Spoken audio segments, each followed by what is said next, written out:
Hi, I'm Leaf. In the previous air strafing video, I discussed the mechanics of air control and how they translate to gaining speed.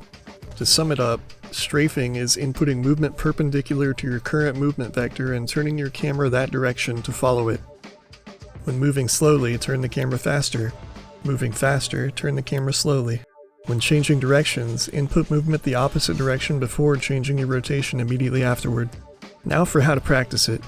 Use a flat portion of the map to practice. Even things like curbs can disrupt slide velocity. With no inputs other than jumping and crouching, a dash can allow up to 3 slides. After the first slide, you should wait between 0.5 and 0.6 seconds into each slide to perform the next jump. With this as a baseline, the first exercise is to dash jump, slide hop once, then after the next slide, attempt to strafe. Try to make one smooth turn into the next slide holding only A or D from before you jump until after you land. If your timing and rotation are good, you can now get a 4th slide. Make sure to align your camera with your movement vector and input a strafe immediately before each jump. Note that because you're going slowly when you attempt these, the strafe rotation will be fairly fast. Next, you'll start strafing during the dash jump. Try turning in one smooth motion during the first 2 jumps in the sequence. If done correctly, you can now get a 5th slide. Also note that after the dash jump, your rotation should be much slower than your rotation by the end of the sequence. Once you have this down, you can push it to 6 or even 7 slides. The next exercise is to include one change in direction on each jump.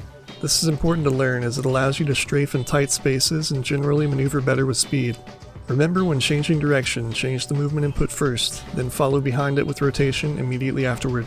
The slide hop timing is critical in this and many other things. Sliding too long will negate any help your strafes are giving you. If you have trouble with changing directions, go back to doing just one turn per jump and remember your rotation speed. When you attempt it again, focus on the turn and input timing. Do yourself a favor and don't grind these exercises for more than 10 to 20 minutes at a time. Practice exists in visualizing actions as much as executing them. If it isn't working, then mull it over and come back to it later. Finally, here are some vent strafing exercises. Air strafing from a vent will generally involve a much slower turn rate. Because the velocity is so high, strafing is more useful for maneuvering than it is for gaining speed. It's a good idea to learn how far you can push the angle of a turn off each vent without decelerating. Here are some examples of vent strafes you can practice.